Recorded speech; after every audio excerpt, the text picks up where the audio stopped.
Bienvenue dans cette explication linéaire. Nous allons étudier la scène 3 de l'acte 3 dont ne badine pas avec l'amour, d'Alfred de Musset. Alfred de Musset est un auteur romantique du XIXe siècle. Poète, romancier et dramaturge, il a écrit On ne badine pas avec l'amour en 1834, un drame romantique qui mêle le comique et le tragique. Il s'est inspiré de sa relation avec l'écrivaine George Sand pour composer cette pièce. Camille et Perdiccas sont cousins. Ils ne se sont pas vus depuis 10 ans. Le baron veut les marier, mais Camille refuse pour entrer au couvent. La scène que nous allons étudier est la scène centrale de l'acte 3. Perdiccas, blessé par ce refus, fait semblant d'aimer Rosette, la sœur de lait de Camille, pour rendre Camille jalouse. Notre problématique, en quoi cette séduction est-elle cruelle? Nous allons étudier ce texte en 3 mouvements. D'abord, une fausse déclaration d'amour aux lignes 1 à 8, puis le jeu théâtral de Perdiccas aux lignes 9 à 21, et enfin une réflexion sur l'amour aux lignes 22 à 29. Je vous invite maintenant à lire ce texte de manière expressive. Attention, ne prononcez pas les noms des personnages, ni les didascalies. Dans ce premier mouvement, Perdiccas met en place un piège en feignant d'aimer Rosette. La scène s'ouvre sur une didascalie importante, Camille est cachée. Elle assiste, sans le vouloir, à ce que Perdiccas va orchestrer. C'est cette didascalie qui installe le principe fondamental de la double énonciation. Tout ce que Perdiccas dira sera adressé à Rosette en apparence, mais destiné à Camille en réalité. Perdiccas est à la fois acteur et metteur en scène de cette scène. La didascalie sonore le confirme dès le départ, Perdiccas parle à haute voix, de manière que Camille l'entende. Rien n'est spontané, tout est calculé pour blesser. La réplique de Camille en aparté montre que le piège fonctionne immédiatement. L'accumulation d'interrogations, que veut dire cela? Il l'a fait asseoir près de lui? Me demande-t-il un rendez-vous pour y venir causer avec une autre? Traduit un étonnement grandissant et une jalousie naissante. L'interrogative indirecte ce qu'il lui dit montre que la curiosité la retient sur place, elle reste écoutée. Dans la grande réplique de Perdiccas, la phrase exclamative « Je t'aime, Rosette » est trop directe, trop soudaine pour être sincère. L'anaphore toi seul valorise Rosette, mais c'est une façon indirecte d'accuser Camille, c'est elle qui a oublié leur passé commun.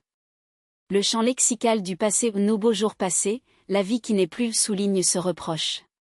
Perdiccas reproche à Camille la complicité qu'ils ont perdue. Les impératifs « prends, donne-moi », voilà s'éloignent du registre amoureux, on donne des ordres, on ne déclare pas sa flamme. Cela révèle le manque de sincérité de Perdiccas. La didascalie, il lui pose sa chaîne sur le cou, est un geste symbolique fort. La chaîne évoque le lien, mais aussi la contrainte. Rosette est utilisée comme un accessoire dans le jeu de Perdiccas. La réplique de Rosette « Vous me donnez votre chaîne d'or » est révélatrice par contraste.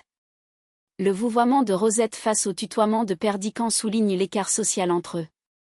Son étonnement montre sa sincérité et sa crédulité, elle ne comprend pas qu'elle est instrumentalisée. Pour faire le bilan de ce premier mouvement, les paroles de Perdiccas ressemblent à une déclaration d'amour, mais elles sont entièrement calculées pour rendre Camille jalouse. Rosette, naïve, ne comprend pas qu'elle est utilisée. Perdiccas est cruel parce qu'il manipule les deux femmes en même temps. Dans ce deuxième mouvement, Perdiccas pousse la manipulation encore plus loin. Il devient un véritable metteur en scène de théâtre.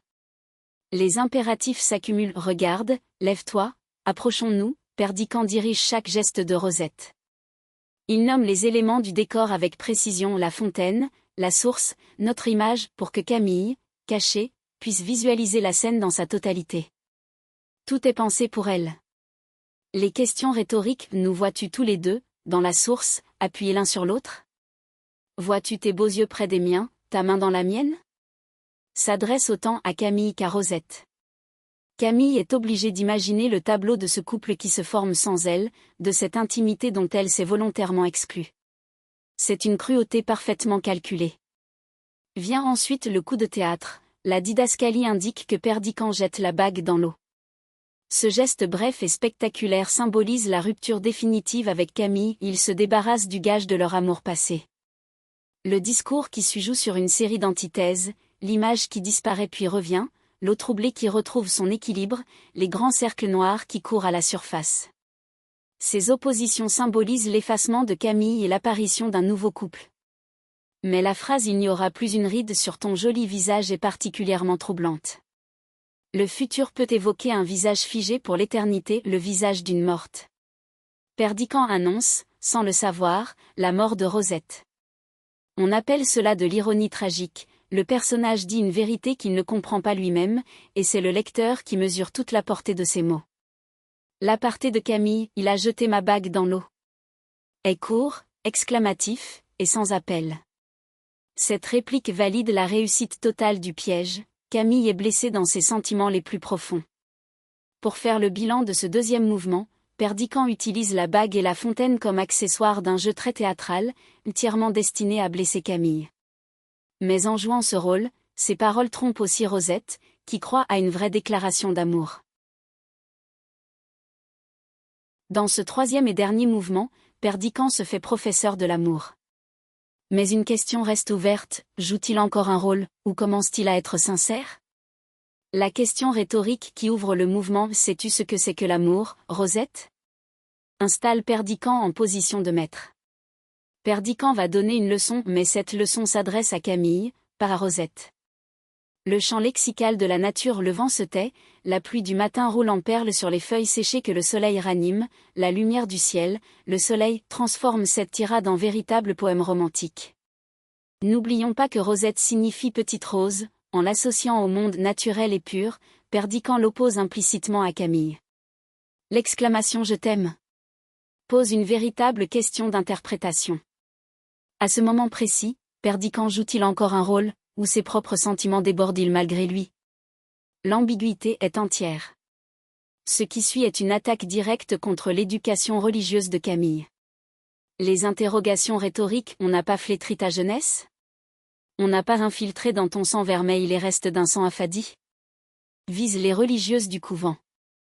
Le pronom indéfini on désigne ces femmes qui ont éduqué Camille et que Perdiccas accuse de lui avoir empoisonné l'existence. Les images sont très fortes, le sang affadi, le sang flétri, comme si le couvent avait littéralement épuisé la vitalité de Camille, l'avait rendue malade. Le champ lexical péjoratif flétri, infiltré, affadi associe Camille à la maladie et à la mort. Par contraste, le vocabulaire mélioratif sang vermeil, jeune et belle valorise Rosette pour mieux accuser Camille. L'une représente la vie, l'autre la mort spirituelle. Notez aussi la reformulation de la même question en clôture. Sais-tu ce que c'est que l'amour? Elle encadre tout le mouvement. Mais Rosette va apprendre que l'amour peut faire souffrir, et la réponse à cette question sera tragique pour elle. La réplique finale de Rosette est émouvante par sa simplicité.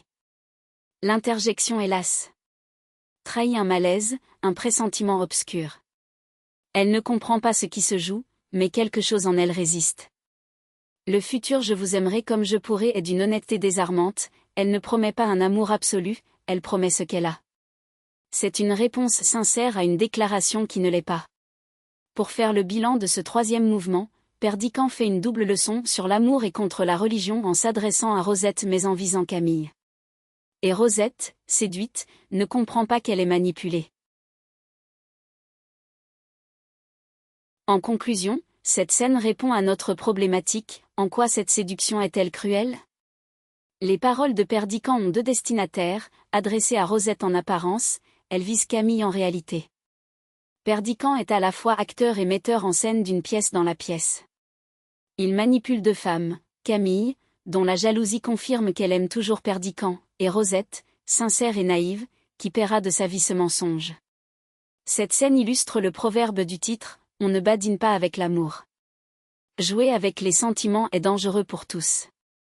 En ouverture, on peut rapprocher cette scène de Dom Juan de Molière. Dom Juan séduit lui aussi une paysanne, Charlotte, en lui promettant le mariage alors qu'il est noble et déjà marié. Même séduction mensongère, même victime innocente.